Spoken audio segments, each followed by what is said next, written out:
네, 이제 솔로몬의 성전의 모든 것이 갖추어졌습니다. 모세의 성막보다 모든 것은 더 컸습니다. 더블, 트리플, 2배, 3배, 어떤 것은 10배나 더 크고 많은 것도 있었습니다. 성전의 사이즈는 일단 기본적으로 2배 정도가 컸습니다. 인력도 모세의 성막을 만드는 것과 솔로몬의 성전을 만드는 것 차이가 굉장히 크다고 말씀을 드렸습니다. 솔로몬의 성전에는 총 18만 3천 명의 인력이 들었고 7년의 소요 시간이 걸렸습니다. 사실 하나님의 은혜로 이 18만 3천 명이 하나님의 은혜로 견뎌낸 것이지, 백성들이 이 솔로몬의 아들 르호보암에게 당신 아버지 때문에 우리가 힘들었다라고 성경에서 나타나지고 있습니다. 열왕기상 12장 4절 말씀인데요. 한번 화면으로 같이 읽겠습니다. 시작. 왕의 아버지가 우리의 멍에를 무겁게 하였으나 왕은 이제 왕의 아버지가 우리에게 시킨 고역과 매운 무거운 멍에를 가볍게 하소서. 그리하시면 우리가 왕을 섬기겠나이다. 이렇게까지 사실 솔로몬 때의 성전 건축은 엄청난 거대한 프로젝트였다라는 거예요. 그래서 르호보암에게 너 아버지 솔로몬 때문에 우리가 정말 힘들었어. 이제 좀 우리의 멍에를 가볍게 해줘. 이제 세금 좀 낮춰주고 우리가 이제 일하는 것도 좀 적게 일할 수 있도록 그렇게 좀 해주시면 안 되겠습니까? 그렇게 부탁을 하는 거예요. 자, 어쨌든 그건 이제 우리가 열왕기상 12장에 가서 또 이제 보게 될 그러한 말씀이고, 어쨌든 그런 수많은 인력과 그리고 돈과 여러 가지 것들이 그리고 재료들이 다 이렇게 성전 건축의 프로젝트에 다 이렇게 쏟아 부어졌어요. 이제 모든 것들이 다 준비가 되었습니다. 지난주에 말씀 나눴던 그 기둥도 동으로 이렇게 겉에 딱 해가지고 아주 삐까뻔쩍하고 동쪽에 나오는 그러한 태양을 반사하는 그러한 멋진 장식품으로 하나님의 우리도 은혜를 비추는 장식품이 됩시다. 주님이 받쳐주시죠. 우리는 그냥 장식품입니다. 그런 말씀으로 은혜를 나눴습니다. 그래서 모든 것들이 새로워졌습니다. 모든 것은, 성전에 있는 것은 새삥이었습니다. 새삥, 새 거였습니다. 반짝반짝하고 웅장했습니다. 모든 기구들이 다 준비가 되었습니다. 그런데 부족한 것 한 가지가 있었습니다. 이 부족한 것이 없으면, 이 부족한 것이 채워지지 않으면 사실 이 거대하고 웅장하고 화려하고 엄청난 솔로몬의 성전도 텅 빈 성전과도 같은 것이었습니다. 무엇입니까? 그것은 바로 언약궤였습니다. 언약궤는 나무로 만든 작은 박스입니다. 나무로 만들어졌고 금으로 도금이 되어 있습니다. 그래서 이 넓이라 그러나요? 이 넓이는 한 1.2m 정도 되고요. 그리고 높이와 깊이는 한 75cm 정도 되는 그러한 작은 상자입니다. 하지만 금으로, 전체가 순금으로 도금이 되어 있기 때문에 굉장히 무거웠습니다. 이 언약궤의 상징은 여러분들도 잘 아시다시피 하나님이 임재하시는 보좌입니다. 출애굽기 25장 8절 말씀을 화면 통해서 한번 같이 읽도록 하겠습니다. 출애굽기 25장 8절, 그 전에 8절 말씀 혹시 있을까요? 다 같이 읽겠습니다. 시작. 내가 그들 중에 거할 성소를 그들이 나를 위하여 짓되. 하나님께서 모세에게 언약궤를 가리키면서 말씀하시는 거거든요. 그런데 하나님께서 언약궤를 가리키시면서 그들 중에 거할 성소라고 이렇게 하나님께서 말씀을 하시는 거예요. 자, 그리고 하나님께서 언약궤를 만들어라 라고 말씀을 하시면서 그곳이 성소이고, 그리고 내가 너희들을 그곳에서 만날 거야 라고 말씀을 하시는 것입니다. 그리고 다시 한번 그 언약궤의 사진 혹시 한번 보여주실 수 있으면 감사하겠습니다. 자, 이 언약궤의 커버라고 하죠. 한국말로는 덮개라고 하죠. 이 덮개가 위에 있잖아요. 그래서 이제 그룹 두 천사들이 이제 날개를 펴고 있는 저곳이 바로 속죄소라는 곳입니다. 영어로는 mercy seat, 바로 자비가 앉으시는 곳, 자비 자리다. 그러니까 하나님께서 앉으시는 곳이라는 것입니다. 하나님이 자비시니까. 그래서 그곳에, 이 속죄소, 그 속죄소에 너를 대신해 죽는 양의 피가 뿌려질 때에 하나님께서 거기서 만나 주시겠다라고 말씀하시는 내용이 출애굽기 25장 아까 보여주셨던 17절부터 22절까지의 말씀에 기록이 되어 있습니다. 화면을 통해서 다 같이 한번 읽도록 하겠습니다. 시작. 순금으로 속죄소를 만들되 길이는 2규빗반, 너비는 1규빗반이 되게 하고 금으로 그룹 둘을 속죄소 두 끝에 쳐서 만들되 한 그룹은 이 끝에 또 한 그룹은 저 끝에 곧 속죄소 두 끝에 속죄소와 한 덩어리로 연결할지며 그룹들은 그 날개를 높이 펴서 그 날개로 속죄소를 덮으며 그 얼굴을 서로 대하여 속죄소를 향하게 하고 속죄소를 궤 위에 얹고 내가 내게 줄 증거판을 궤 속에 넣으라. 거기서 내가 너와 만나고 속죄소 위 곧 증거궤 위에 있는 두 그룹 사이에서 내가 이스라엘 자손을 위하여 내게 명령할 모든 일을 내게 이르리라. 아멘. 자, 그런데 이 속죄소라는 그 언약궤의 뚜껑, 덮개에 있는 그곳에서 하나님께서 그냥 만나 주시는 것이 아니었어요. 그죠? 그 성전의 동쪽 입구를 통하여서 들어오고 그 다음에 제물을 가지고 들어오죠. 제물을 검사하죠. 제물이 하나님의 말씀에 의거한 것인지 제사장이 살펴보고 오케이, 하나님께서 인정하시는 제물입니다 하면은 그 제물을 가지고 온 예배자가 직접 죽여서 피를 받고 그리고 이제 번제단 위에 올립니다. 그리고 이제 번제단을 지나서 또 물두멍을 지나 손을 닦고 이제 제사장이 그 안에 성소에 들어가서 떡상과 촛대와 그 향을 피우고 그리고 또 하나님이 정하신 그 날에 들어가서 지성소로 들어가서 속죄소가 있는 증거궤 위에 그 어린 양의 피를 뿌릴 때에 그곳에서 하나님께서 임재하시고 말씀하여 주신다라고 말씀하셨어요. 그냥이 아니에요. 너의 죄를 대신하여 양의 피가 뿌려질 때 내가 너와 거기서 만나고 그룹 날개 사이에서 내가 이스라엘 자손을 위하여 내게 명령할 모든 일을 내게 이룰 것이다. 하나님께서 만나고 말씀하실 것이다 라고 우리에게 말씀하십니다. 자, 그러니까 우리 예배도 말입니다. 이 지성소에 있는 하나님의 보좌, 언약궤, 이 보좌 앞에 나아가 예수의 피를 우리 한 사람 한 사람이 하나님의 보좌 앞에 나아가 뿌리지 않으면은 하나님께서 우리를 만나 주시지 않는다라는 거고, 우리가 예수의 피를 뿌리며 하나님 앞에 나아가지 않는다면 하나님의 만남이 없건 그건 당연한 거고, 만남이 없기 때문에 하나님의 음성도 듣지 못하고 그냥 집으로 다시 돌아가게 되는 그러한 예배밖에 될 수 없다라는 것을 우리에게 이 언약궤 말씀을 통하여서 말씀해 주시는 거예요. 사랑하는 성도 여러분들, 우리가 예수의 피를 하나님의 거룩한 임재가 있는 그곳에 뿌리지 않는다면, 우리의 마음 가운데 뿌리지 않는다면, 근데 우리 성전 신앙은 아니죠. 어디든지, 특별히 우리의 마음 가운데, 우리가 성전이라고 하셨으니까 우리의 마음 가운데 예수의 피가 뿌려지지 않으면은 하나님 만날 수 없다라는 거예요. 비록 성전 신앙은 아니지만 이제는 우리 자신이 성전인 것을 너희가 알지 못하느냐 말씀하시는, 이제 하나님과 우리 자신과 같이 함께 예수로 말미암아 나아갈 수 있는 그러한 신앙으로 바꿔주셨죠. 휘막이 갈라졌죠. 휘장이 갈라졌죠. 그러나 하나님께서 우리를 만나주시는 방법은 변함이 없다라는 것을 여러분들에게 오늘 말씀드리고자 하는 것입니다.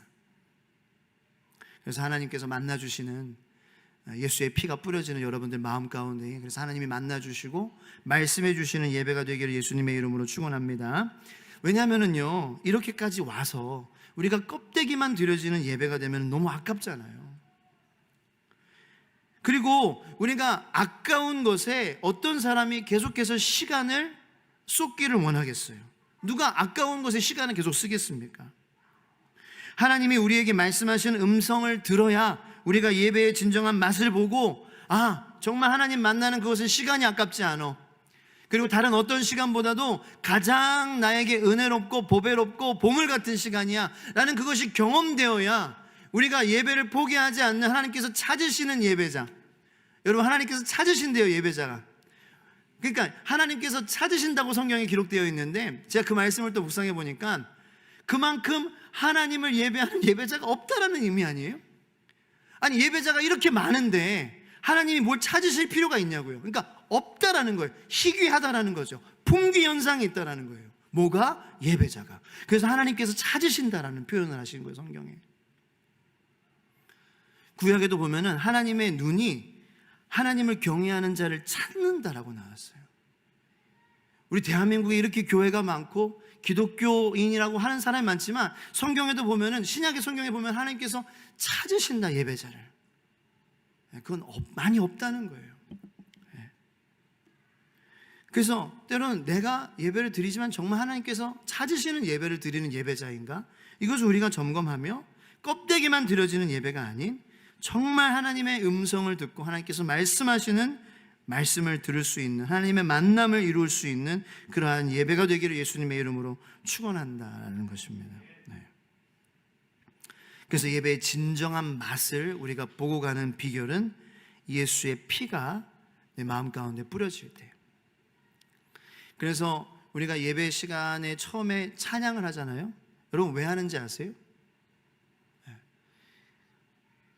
그거 순서니까요. 아니, 순서라서 하는 게 아니에요. 뭐 그렇게 누가 정했겠죠? 그래서 하는 게 아니에요.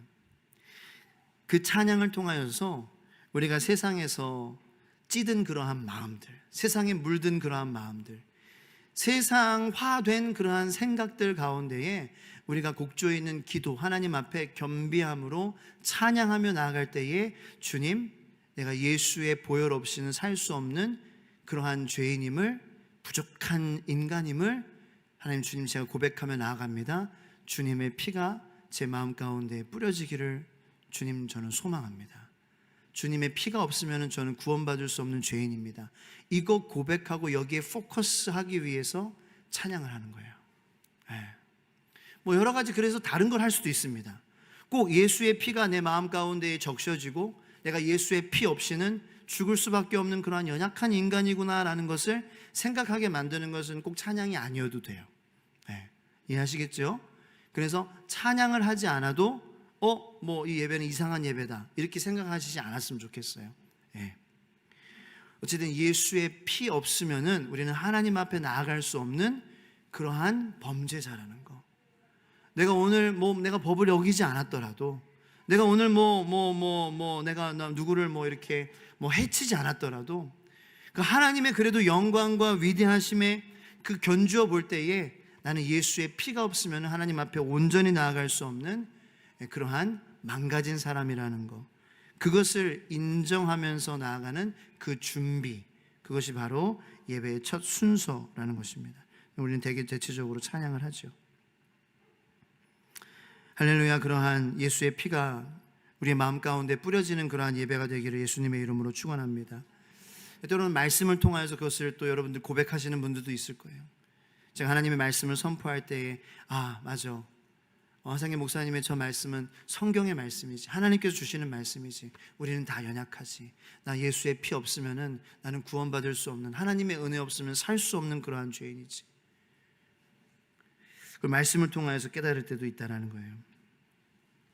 그렇게 이제 그 성전이 지금 준비되어져 가면서 지금 유일하게 채워지지 않은 그 언약궤, 그것이 없으면 그 모든 새 것들도 다 의미 없는 그 언약궤에 대해서 설명을 드리고 있는 것입니다. 자, 언약궤의 역사에 대해서 잠깐 좀 말씀드리겠습니다. 언약궤는 사실 그 모세 때부터 이렇게 하나님께서 만들라고 하셔서 역사가 한 500년 정도, 지금 이 본문 말씀에 지금 시대에 따지면 한 500년 정도 된 골동품 같은 존재입니다. 근데 이제 이 언약궤가 사무엘의 시대에, 그러니까 이제 아직 이스라엘의 왕이 정해지지 않았던 그 시대에 언약궤가 실로라는 곳에 있었어요.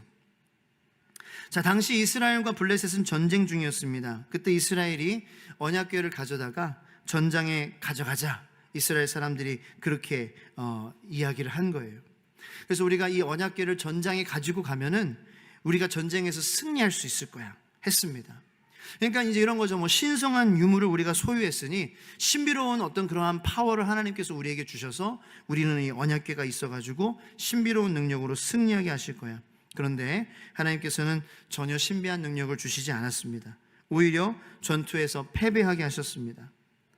이스라엘 백성들은 이 언약궤를 미신적으로 여겼기 때문입니다. 미신적 신앙은 하나님에게 더 가증하게 여기시는 것입니다. 하나님은 미신적 신앙을 가증하게 여기십니다. 왜 그렇습니까? 미신적 신앙은 인간이 자신이 원하는 것을 얻기 위해 만든 신에 대한 사고와 생활 방식이기 때문입니다. 미신의 뿌리는 나로부터 시작되는 거예요. 내가 원하는 거, 내가 이루고 싶은 것을 얻기 위해서 신을 인간이 만들어낸 것이죠. 그리고 그것대로 하면은 내가 원하는 거, 내가 하고 싶은 것이 이루어질 거야 라고 하는 내 중심적인 생각부터 시작하는 것이 바로 미신적인 신앙이라는 것입니다. 내가 살아야 하고, 내가 건강해져야 하고, 내가 잘 돼야 하고, 내가 드러나야 하고. 그래서 이 미신적 신앙은요, 잘 들으세요, 반드시 두려움으로 갑니다. 왜냐하면 나를 의지해서 얻을 수 있는 것은 용기가 아니기 때문이에요. 나를 의지하고 나를 탐닉하고 나를 연구하고 내 중심적으로 살아가는 사람은요, 두려울 수밖에 없어요.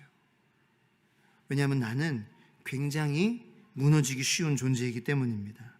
인간이 만든 것이기 때문에, 깨어지기 쉬운 인간이 만든 것이기 때문에 미신적인 신앙을 가진 사람은 두려움에 사로잡히며 살게 된다는 것입니다. 사랑하는 성도 여러분, 하나님께로 나아가야 두려움이 극복될 줄로 믿습니다. 여러분들 가운데서는 어떤 날짜에 이사가지 못하는 그러한 성도님들이 계시지 않게 되기를 바랍니다. 이름을 왜 빨간색으로 왜 못 씁니까? 왜 4층을 4층이라고 하지 않습니까? 전혀 상관없는 거예요. 실내에서 우산을 피세요. 그리고 검은 고양이 보더라도 무서워하지 마세요. 이 검은 고양이를 쳐다보지 못하고, 실내에서 우산을 피지 못하고, 뭐 신발을 신고 뭐 안으로 들어오고, 더러운 걸 떠나서 신발 신고 안으로 들어오면은 뭐 그런 거 있나요? 왜 그렇게 살아요? 왜? 이게 다 두려움이에요. 하나님 안에서 자유하시기를 예수님의 이름으로 축원합니다. 뭘 하든지 하나님께서 여러분들을 예수 그리스도의 보혈로 자녀된 여러분들을 지키시기 때문에 여러분들은 하나님께서 어딜 가나 함께 하시고 지키실 줄로 믿습니다. 그냥 그 하나님만을 소중히 여기고 그 하나님 중심적인 믿음을 잃지 않기만 우리가 잊지 않고 살아가는 저와 여러분들 성도들의 삶이 되기를 축원합니다. 그래서 이 언약궤를 미신 신앙으로 여기는 이스라엘 자녀들을 하나님께서는 가증하게 여기시고 그 언약궤를 블레셋 사람들의 손으로 보냅니다. 그런데 블레셋도 언약궤 때문에 공경에 빠지게 되죠. 그런 것들은 이제 뭐 언급을 안 하겠습니다. 시간이 없으니. 그래서 여차저차 해가지고 다시 언약궤가 이스라엘로 반환이 되게 되는데요. 이 아비나답이라고 하는 사람의 집에 이 언약궤가 20년 동안이나 있게 되는 것입니다. 그래서 이제 다윗이 왕이 되었을 때 드디어 이 다윗이 언약궤를 예루살렘으로 갖고 오기를 원했습니다.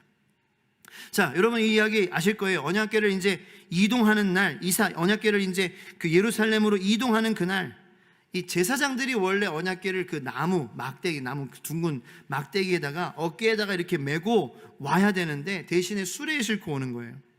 수레로 오고 있는데 이 타작마당을 지나갈 때에 소들이 뛰어가지고 수레가 덜컹 흔들려가지고 이 옆에 있는 그 지키던 사람이 2명 있었는데, 사람이 반사신경이 있잖아요.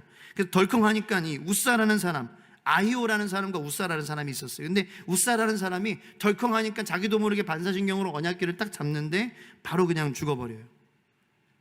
이제 그 일이 있은 후 다윗이 굉장히 노합니다. 화를 내죠.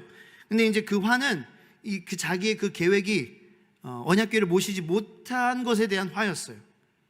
그러면서 하나님을 굉장히 두려워하게 되고, 그리고 3개월 동안 그래서 누구의 집에 가게 되냐? 오베데돔이라는 사람의 집에 가게 되는 거예요. 3개월 후에는 이제 바른 방법으로 예루살렘으로 옮겨져 옵니다. 자, 그리고 이제 솔로몬의 성전에 이 언약궤가 오기까지, 이 언약궤가 어디에 있었냐면요, 모세의 성막에 있지 않고 다윗의 장막 속에 있었습니다. 그러니까 텐트 안에 있었어요. 다윗이 친 텐트 안에. 모세의 성막은 지금 예루살렘에서 한 12km 정도 떨어진 기브온이라는 곳에 있는데요, 이 다윗의 장막 임시처소에 있던 이 언약궤, 하지만 하나님께서는 그것을 허락하신 것이었고요, 이제 드디어 솔로몬의 성전이 완공이 되어 이제는 영원한 처소로 이스라엘 자녀들이 여기는 그 성전으로 언약궤가 있어야 할 자리에 솔로몬이 언약궤를 갖다 놓으려고 하는 것입니다. 그래서 솔로몬은 말씀대로 제사장들이 어깨에 그 언약궤를 메고 오는 그러한 방법을 택합니다. 잘했지요? 이 말씀을 통하여서 오늘 우리가 잊지 말아야 할 것이 몇 가지가 있습니다. 첫 번째는 솔로몬의 성전의 모든 것은 새 것이라는 것. 솔로몬은 촛대를 1개 대신 10개를 만들었고 물두멍이 아닌 바다를 만들었습니다. 그런데 유일하게 새 거가 아닌 하나, 오래된 것이 하나 있습니다. 다윗의 성전, 솔로몬의 성전에서 유일하게 낡은 것이 하나 있습니다. 그것은 바로 언약궤였다라는 것입니다. 500년 정도 된 언약궤, 골동품입니다. 사랑하는 성도 여러분들, 우리 가정들이, 우리 교회가 새겨야 되는 그러한 말씀입니다. 우리가 얼마나 좋은 집, 좋은 건물, 신식 건물, 신식 예배당, 냉난방이 잘 되고 최신식 장비를 갖췄고, 우리 가정도 얼마나 좋은 곳에 살고 있고 넓은 곳에 살고 신식 시스템을 갖추고 있고 예배의 형식이 바뀌었고 노래가 바뀌었고 모습이 바뀌었고 여러 가지 바뀔 수가 있습니다. 그런데 한 가지 절대로 바뀌지 않는 것이 있습니다. 바로 그것은 하나님이 죄를 다스리시는 방법입니다. 예나 지금도 그리고 미래도 하나님께 돌아오지 않으면 심판받는 거예요. 그건 변하지 않아요. 저희가 지금 새벽 예배나 새벽 예배죠. 새벽 예배나 이제 수요 발등 길빛 예배 통해서 이제 구약 말씀을 많이 묵상하고 있는데, 자, 이스라엘을 향한 하나님의 심판은 없어지진 않아요. 이스라엘 자녀들이 죄를 지었어요. 그리고 하나님께서는 이제 분열 왕국까지 간 이스라엘도 하나님께서는 용납하시고 북이스라엘도 돌보시고 남유다도 돌보시고 그들이 다시 하나님께로 돌아오기만을 간절히 기다리고 있는데, 더 북이스라엘은 남유다는 점점 더 자기의 뜻대로 하나님을 버리고, 그리고 하나님을 버린 것도 모자라서 우상신을 섬기는 그 두 가지 죄들을 범하고 있는 거예요. 거기에 대해서 하나님께서는 심판을 명령하시고 그 심판은 없어지진 않습니다.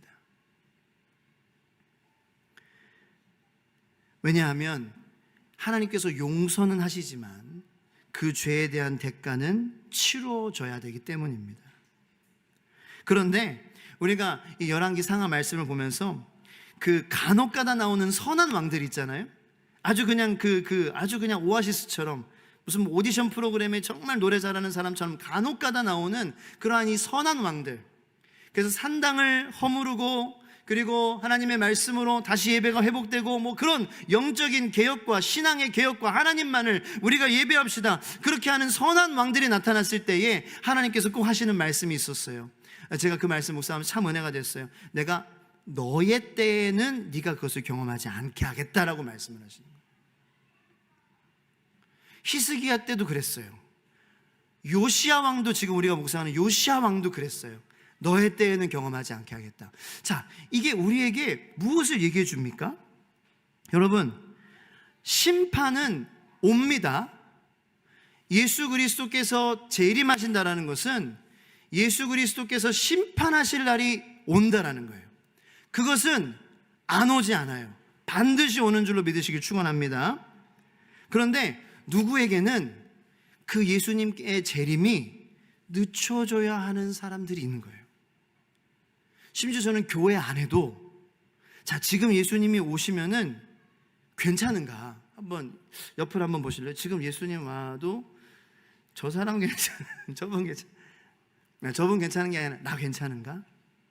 나 지금 예수님 와도 나 들림 받을 수 있나? 그래서 이 교회에도, 교회를 다닌다고 해서 구원받는 게 아니잖아요. 그죠? 정말 예수를 주로 내가 고백하고 내가 예수를 내 마음 가운데 주로 왕으로 하나님 모시고 살아가면 내 믿음이 내가 성장해 나가면 내가 그리스도인다운 삶을 살아가는 것이, 그것이 구원받은 자의 삶인데, 내가 예수를 닮아가고 성장해야 그것이 구원받은 자의 삶인데, 그렇지 않은 분들도 있을 수 있거든요. 근데 그렇다고 해서 제가 뭐 우열을 가리는 건 아니에요. 네. 그런 분들은 예수를 만남으로 성장하게 되고 자라게 되는 그러한 복을 예수님 만나면 또 누리게 될 줄로 믿습니다. 자, 그렇기 때문에 무슨 말이냐, 하나님께서 대단하신다라는 것은 뭐냐면요, 심판을 안 하시는 분이 아니라 하나님의 심판, 그리고 이제 성경에서 말하는 여호와의 날, 하나님께서 불로 심판하시고 하나님께서 아주 무섭게 심판하시겠다고 이를 가는 그 고통 가운데에 어떤 사람들은 가게 될 거고, 염소와 양이 나뉘게 될 거고, 그리고 쭉정이와 열매들, 곡식들이 나누게 될 거다라고 말씀하시는 그때에 그것이 반드시 오게 되는데, 하나님께서 대단하신다라는 것은 그것을 하나님께서 지금도 연기시켜 주신다라는 거예요. 그래서 하나님께 돌아와야 될 사람들이 돌아올 수 있도록, 그리고 그 연기는 어쩌면 이 시대의 요시야 왕과 같은 하나님 앞에서 온전히 바르게 살려고 하는 그 당대의 믿음의 사람들 때문에 라는 것일 수 있다는 것이죠. 저는 그렇다고 생각해요. 지금도 역사는 똑같습니다. 지금 예수님이 오셔도 전혀 이상하지 않은 세상이에요. 임박한 예수님의 심판이라고 해도 정말 어색하지 않은 이 세상의 모습이에요. 정말로 많은 사람들은 자기의 뜻대로 살아가고 있고, 나라들이 연합하여서 우리가 세계 평화를 이루자, 이러한 운동들이 벌어지고 있으며, 그러한 모든 이 지구에 신음하는 그러한 모든 그러한 그 이상한 변화 가운데에 우리는 살아가고 있기에, 주님의 심판이 임박했음을 우리가 깨닫는 은혜가 있기를 축원합니다. 그래서 주님의 편에 서서 하나님께서 너를 보고 내가 너의 가정에 너가 사랑하는 그 자녀들을 위해, 그 배우자를 위해, 그 형제들을 위해, 그리고 너를 보고 너의 공동체 교회 안에 아직도 나에게 돌아와야 할 그 지체들을 위해 내가 너를 보고 내가 너에 대해는 심판을 경험하지 않게 하겠다 라고 하는 그러한 은혜의 주인공이 저와 여러분들이 되시기를 예수님의 이름으로 축원하는 것입니다. 여러분, 하나님의 심판에 대해서 얘기해서 좀 마음이 힘드십니까? 근데 하나님의 심판을 바꿀 수 있는 방법이 없어요. 자, 그렇다면 동일한 것을 적용하면은 하나님의 은혜 받는 방법도 변함이 없다라는 것을 우리는 깨달아야 될 줄로 믿습니다. 하나님의 은혜 받는 사람은요, 예나 지금이나 앞으로나 변함없이 매달리는 사람입니다. 매달리는 사람이에요. 기도하는 사람이에요. 우는 사람이에요. 하나님 놓고, 하나님, 저 하나님 만나지 않으면 하나님 절대로 떠나지 않겠습니다라고 하나님과 씨름하는 사람을 하나님께서는 만나주시는 줄로 믿으시길 축복합니다. 여러분, 야곱이 하나님과 씨름했을 때에 한번 생각해 보세요. 야곱이 이겼습니까? 아니면 하나님이 져주셨습니까? 하나님이 져주셨죠. 잘하시네요. 여러분, 하나님께 기도하면 하나님께서 져주시는 은혜를 경험하게 될 줄로 믿습니다. 하나님에게 간절히 기도하면 하나님께서 져주시는 은혜가 임하는 거예요. 히스기야가 간절히 기도했죠. 요시야가 간절히 말씀을 읽고 이 말씀과 우리의 삶이 정반대로 가는 것을 보며 애통해함으로 옷을 찢었어요. 회개했어요. 하나님께서 불쌍히 여기시고 져주셨어요. 내가 심판을 연기하겠다. 자, 그런데 어떤 목사님이 이렇게 말씀하시더라고요. 우리가 하나님께 매달리면, 하나님께 나아가는 것을 포기하지 않으면 하나님이 져주시는 은혜를 경험하는데, 우리가 우리의 삶 가운데에 원망과 불평으로 계속 살면은 하나님이 져주시는 것이 아니라 저주하신다고요. 맞습니다. 불평하고 원망하면 하나님이 저주하실 수도 있습니다. 하지만 하나님이 져주시는 은혜, 저주하시는 하나님이 아니라 여러분들에게 저 주시는 은혜가 여러분들에게 있기를 예수님의 이름으로 축원합니다. 그 하나님의 저 주시는 은혜가 임하는 곳, 그곳이 바로 언약궤, 그리고 그 하나님이 저 주시는 자비로 앉으시는 그곳, 그 언약궤는 지금도 변함이 없습니다. 하나님이 왜 자비 가운데에 앉으시고 저 주십니까? 그곳에 우리를 대신하여서 죽은 양의 피가 뿌려졌기 때문입니다.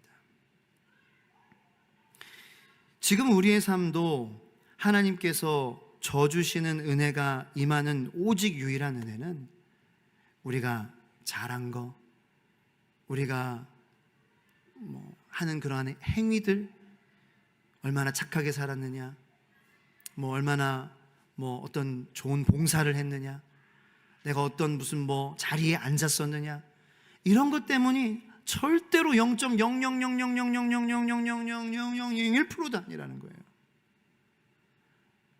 하나님이 내가 너에게 저 주겠다라고 우리를 감싸주시는 은혜는 이 예배하는 자리, 우리의 삶 속에 예수 그리스도의 피가 뿌려졌을 때에 하나님의 저 주시는 은혜가 우리에게 여전히 임한다라는 것은, 이것은 예나 지금이나 앞으로나 변하지 않는 사실임을 여러분들 오늘 말씀을 통하여서 깨닫게 되기를 예수님의 이름으로 축원합니다. 자, 언약궤 안을 보세요. 뭐가 담겨져 있어요? 하나님이 저 주시는 은혜를 대표하는 10계명이 담겨져 있는 거예요. 여러분, 이 10계명, 돌판이 담겨져 있다 그랬잖아요. 지금 이 솔로몬의 성전에 있는 언약궤는 돌판밖에 없습니다. 아론의 쌍난 지팡이도 없고요, 만나도 없습니다. 여러분, 우리의 삶에 결국 남는 것은 뭐냐면요, 물론 하나님의 은혜와 사랑이 남지만 우리의 인생을 탈탈 털면은 남는 거는 뭐예요? 하나님의 말씀 순종하지 못한 거예요. 여러분, 그래서 돌판이 있는 거예요. 그러니까 이스라엘 백성들이 하나님의 계명을 잘 지켰기 때문에 돌판이 있는 것이 아니라, 이 돌판에 있는 10계명은 하나님의 기본적인 규율이었거든요.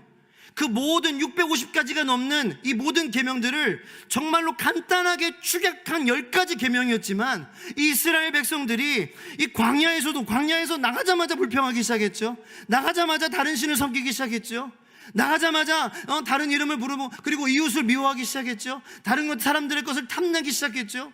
마음으로 미워하는 살인하기 시작했죠. 아니, 나가자마자 모든 10계명들 다 깨져버렸어요. 하나님께서 왜 언약궤 안에 돌판을 넣으셨냐? 우리의 불순종을 담아두시는 거예요. 우리는 이 기본적인 10개 규율도 제대로 지키지 못하는 이스라엘 자녀들과 똑같은 그러한 인간입니다. 하나님의 저 주시는 은혜가 그 언약궤 안에 담겨진 돌판, 하나님의 말씀대로 살지 못하고 기본적인 규율도 지키지 못하는 우리들이지만, 그 속죄소 뚜껑으로 덮어주시고 예수의 피가 뿌려졌을 때에 다 괜찮아, everything okay, 다 괜찮아, 하나님이 우리에게 저 주시고 자비의 그 하나님께서 우리 가운데에 우리를 만나주시고 우리에게 말씀하여 주시는 그 은혜가 지금도 동일하게 주님 앞에 예수 그리스도의 피를 뿌리며 하나님 앞에 나오는 여러분들에게 임하게 되기를 예수님의 이름으로 축원하는 것입니다.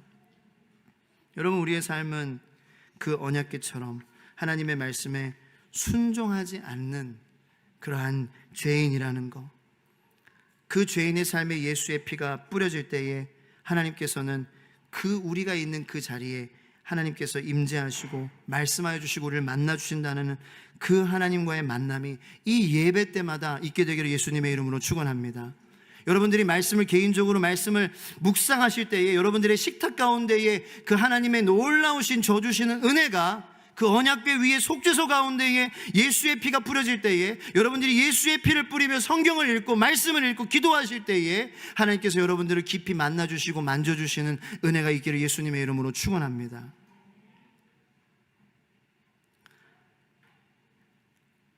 여러분, 세상은 변합니다. 우리의 모습도 변합니다. 그런데 하나님께 나아가는 방법, 하나님의 저 주시는 은혜를 경험하는 방법은 절대로 변하지 않습니다. 절대로 변하지 않아요. 하나님을 만나는 방법 절대로 변하지 않습니다. 히브리서 13장 8절 말씀처럼 주는, 예수 그리스도는 어제나 오늘이나 영원토록 동일하시니라. 우리 모두에게 하나님의 저 주시는 은혜가 필요하지 않은 사람이 어디 있습니까? 우리가 어떻게 하나님의 저 주시는 은혜를 받을 수 있는지 오늘 말씀을 통하여서 히브리서 10장 19절로 25절까지 말씀을 통하여서 정리하고 기도하며 나가기 원합니다. 다 같이 한 목소리로 읽도록 하겠습니다. 그러므로 형제들아, 우리가 예수의 피를 힘입어 성소에 들어갈 담력을 얻었나니 그 길은 우리를 위하여 휘장 가운데로 열어놓으신 새로운 살 길이요 휘장은 곧 그의 육체니라. 또 하나님의 집 다스리는 큰 제사장이 계심에 우리가 마음의 뿌림을 받아 악한 양심으로부터 벗어나고 몸은 맑은 물로 씻음을 받았으니 참 마음과 온전한 믿음으로 하나님께 나아가자. 또 약속하신 이는 미쁘시니 우리가 믿는 도리의 소망을 움직이지 말며 굳게 잡고 서로 돌아보아 사랑과 선행을 격려하며 모이기를 패하는 어떤 사람들의 습관과 같이 하지 말고 오직 권하여 그날이 가까움을 볼수록 더욱 그리하자. 아멘. 우리 오늘 들은 말씀을 생각하면서 기도했으면 좋겠는데요. 세상도 변하고 우리의 모습도 변하지만 하나님의 이 져주시는 은혜를 경험하는 방법 절대로 변하지 않음을 우리 고백하는 모든 성도님들이 되기를 축복합니다. 여러분, 우리의 두려움이 사라지는 법도 변하지 않습니다. 우리 마음 가운데에 하나님이 주인 되실 때에 우리의 두려움은 사라질 줄로 믿습니다. 이 세상은 하나님을 모르는 사람들은, 하나님을 대적하는 사람들은 두려움을 이기는 여러 가지 방법들이 있다고 유혹합니다. 마음의 두려움, 마음의 욕심, 마음의 절망, 마음에 미워하는 거, 그리고 신앙에 아직도 어린이와 같은 비성숙한 그러한 신앙,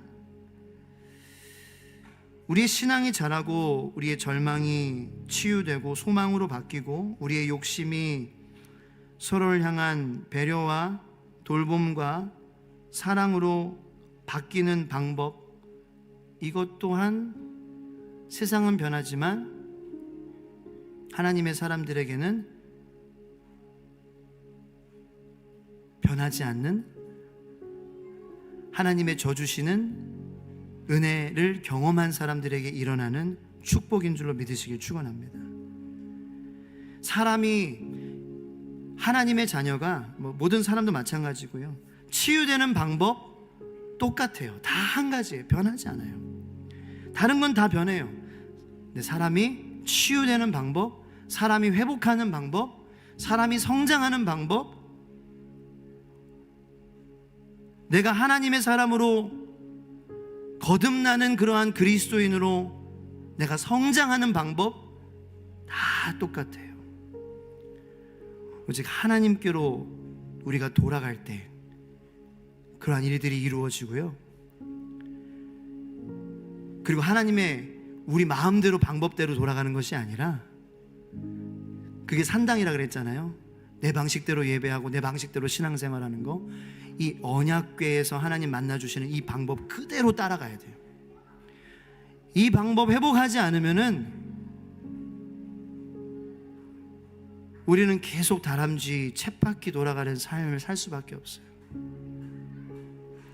하나님께서 분명히 우리에게,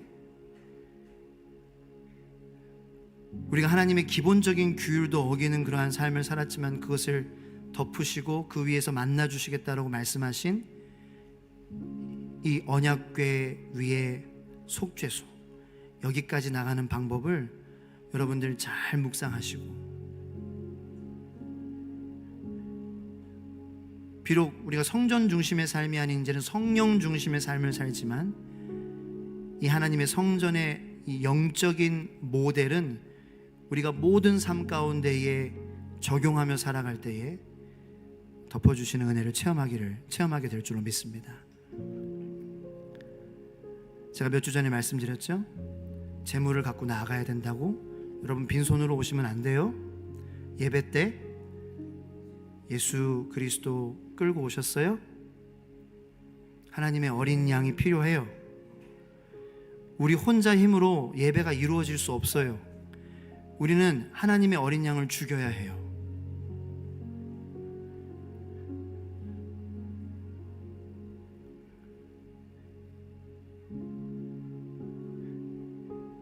내가 예수를 찌르고 내가 예수의 피를 흘리게 했지만, 다행히 예수는 하나님이셔서 우리가 그 고통과 어려움을 지나갔을 때에 주님은 3일 만에 부활하셨습니다. 주님, 그러므로 우리 마음 가운데에 죄책감, 미안함 사라진 줄로 믿습니다. 이제는 우리의 손으로 우리가 예수를 죽였지만, 그 예수께서는 우리의 손으로 죽임을 당하셨지만 그 죽음 가운데 영원히 계시지 않는 하나님이시기에 우리를 위하여 3일 만에 부활하셔서 감사합니다. 주님, 이제는 부활하신 주님의 손을 잡고 우리가 물두멍에서 손을 씻습니다. 그리고 거룩한 성소로 들어갑니다. 촛대가 있습니다. 주님, 성령의 불이 켜져 있습니까?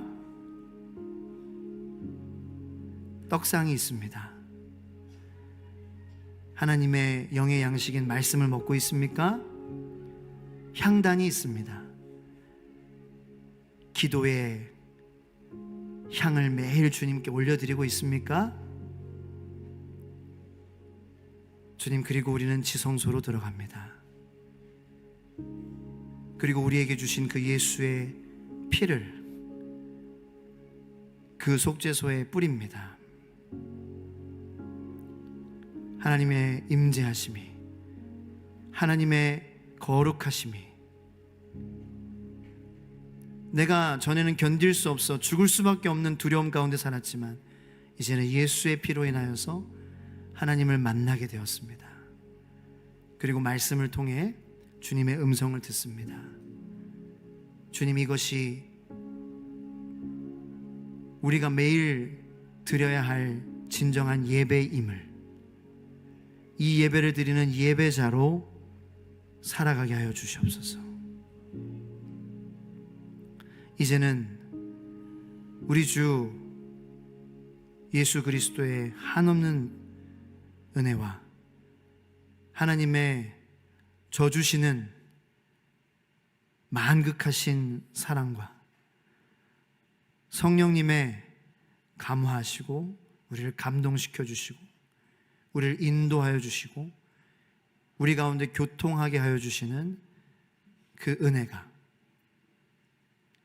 진정한 예배를 우리가 배워가며 하나님 앞에 진정한 예배를 드림으로 절대로 이 시간이 내가 투자하는 시간이 아닌 하나님께서 우리에게 투자하신 버는 시간임을 깨달아가는 성장하는 성도님들의 삶 위에 지금부터 주님 오시는 그날, 다스리시는 그날, 새하늘 새 땅 회복하시는 그날 영원까지 함께 하시기를 간절히 축원하옵나이다. 아멘. 이제는 주님의 임재 가운데에 기도함으로 하나님 앞에 더욱더 간절히 기도하며 야곱처럼 하나님이 져주시는 은혜 우리가 붙잡으며 간절히 나아가길 원합니다. 기도하겠습니다. 주여! 주여!